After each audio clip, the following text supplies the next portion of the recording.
Inilah Adam. Dia menghidapi penyakit gout. Cubalah Ural. Ia boleh membantu untuk mencegah pengkristalan asid urik dalam terapi gout. Ural, pengekali air kencing yang berkesan untuk gout. Assalamualaikum, anda sedang menonton Sekilas Fakta 18 Mac 2024 bersama saya, Saif Akmal.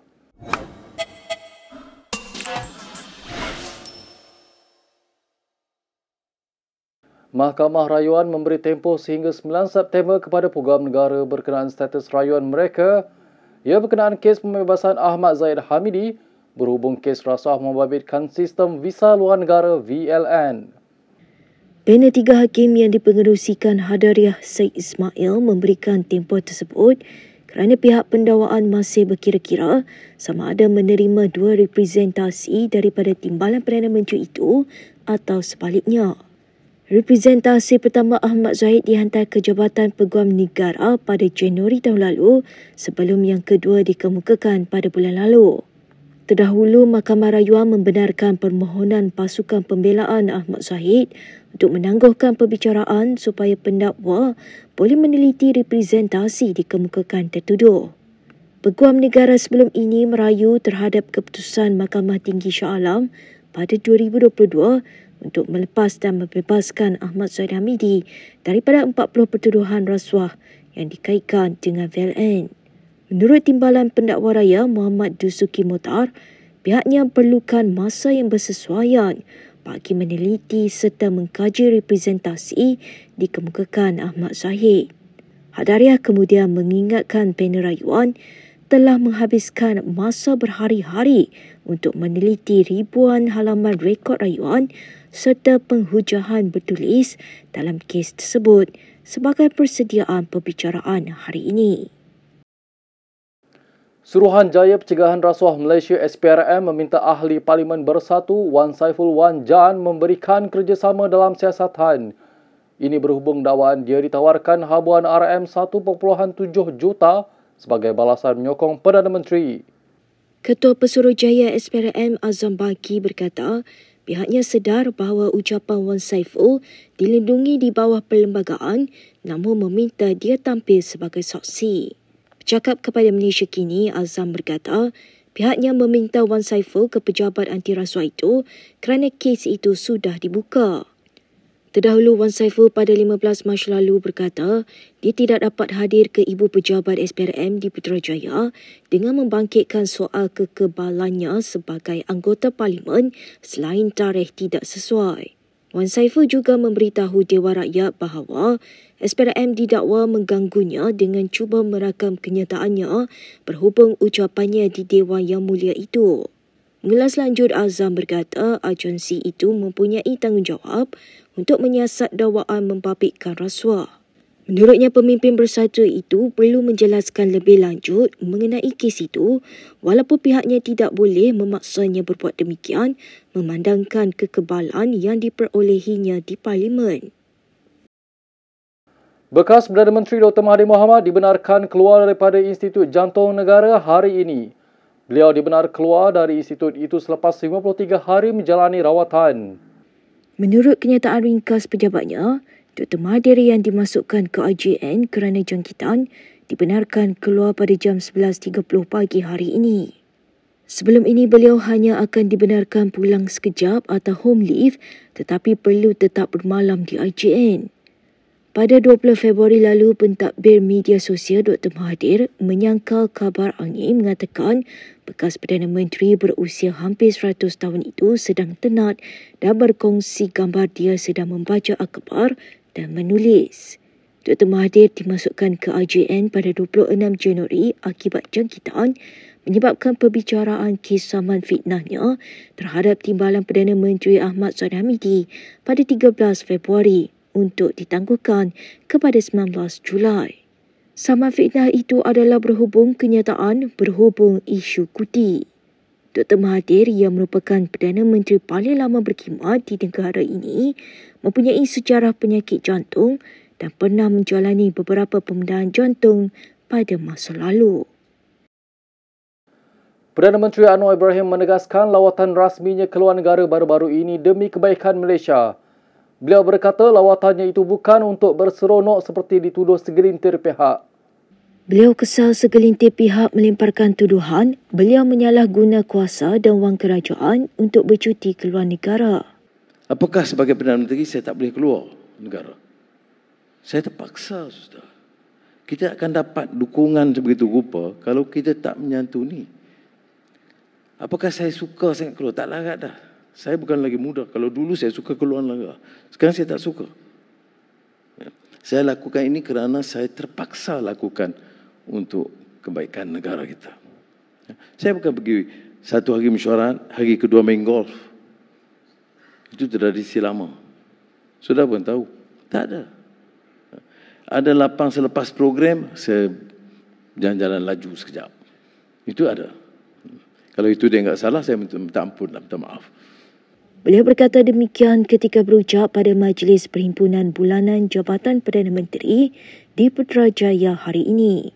Sementara itu, Anwar meminta isu pengiktirafan bak kutih serta pembukaan kantin sekolah pada Ramadan tidak diperbesarkan. Sebaliknya, beliau berkata, ruang yang ada digunakan untuk melaksanakan wacana dan perbincangan lebih segar serta sihat. Kalau saya bincang masalah ni kan, pelaburan bagaimana gini, tapi balik Malaysia punya bak kutih, buka kantin sekolah bulan Ramadan. Itu pula jadi itu hangat seolah-olah itu hidup matinya kita, maruah kita. Sudah tahu. Inilah keadaan. So, jadi saya harap benarlah supaya masyarakat, terutama penjawat awam, bantu kita bersama, keluarga kita dan masa depan kita. Dan saya yakin insyaAllah kalau kita tegas dan terus kerja begini, kita boleh capai yang baik. Kita ke perkembangan berikutnya. Ketua Pemuda UMNO Dr. Muhammad Akmal Saleh menemplak Setiausaha Agung MCA Chong Sin Woon.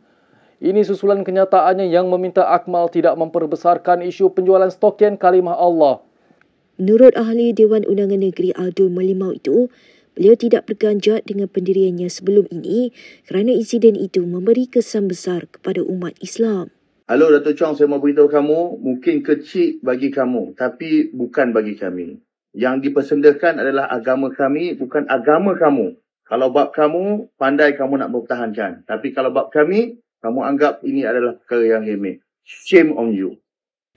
Akmal juga berkata anggota sayap pemuda UMNO di seluruh negara mula membuat laporan polis. Terdahulu dalam satu kenyataan di Facebook, Chong Sin Woon berkata, Akmal juga tidak seharusnya membuat gesaan agar rangkaian kedai itu diboikot secara sembarang. Rabu lalu, KK Mak memohon maaf berhubung tular penjualan stoking berjenama Mirano Sok yang tertera kalimah Allah.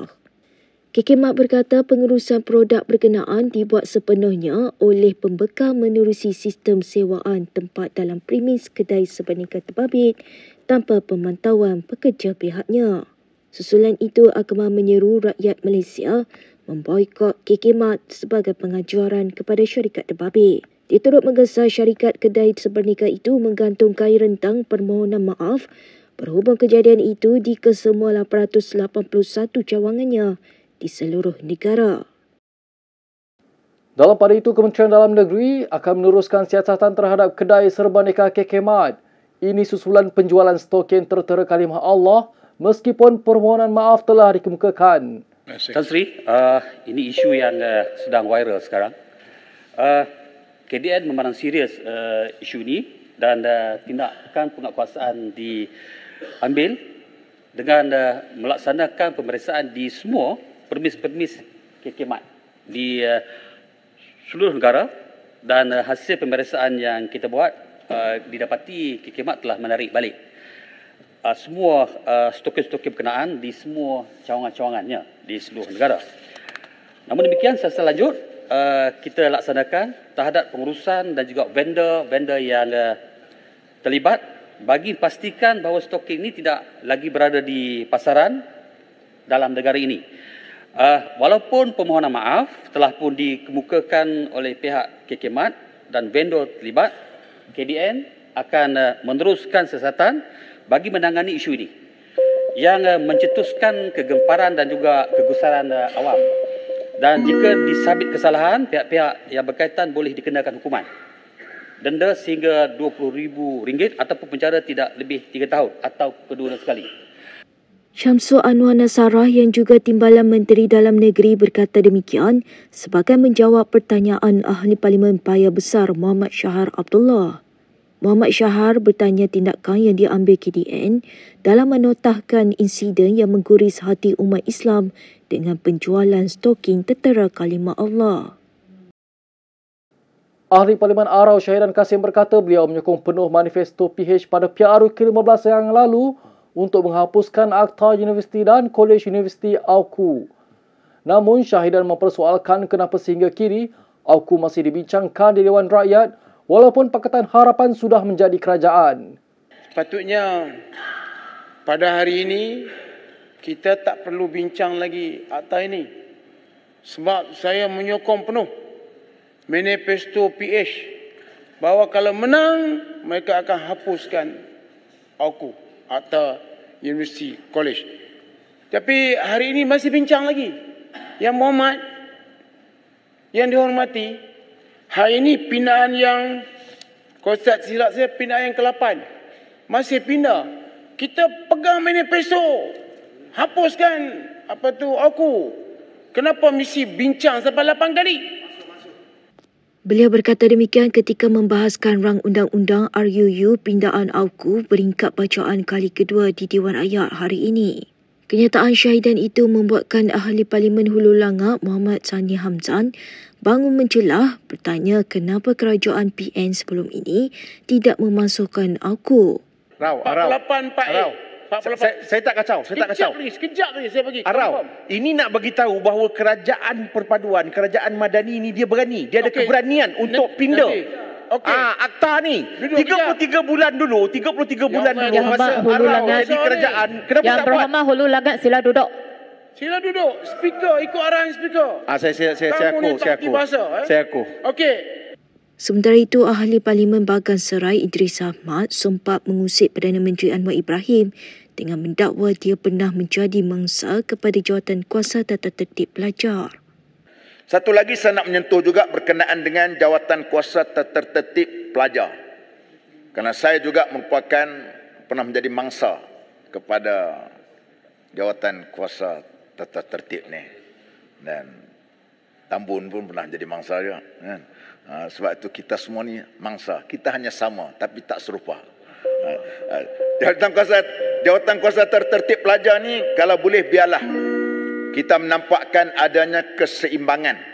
Kerana pengalaman yang saya dapat lihat nampak seolah-olah macam bias sikit yang lebih mengutamakan kepada pihak pentadbir universiti dan tidak kepada para pelajar. Berikut beberapa lagi ringkasan berita untuk hari ini.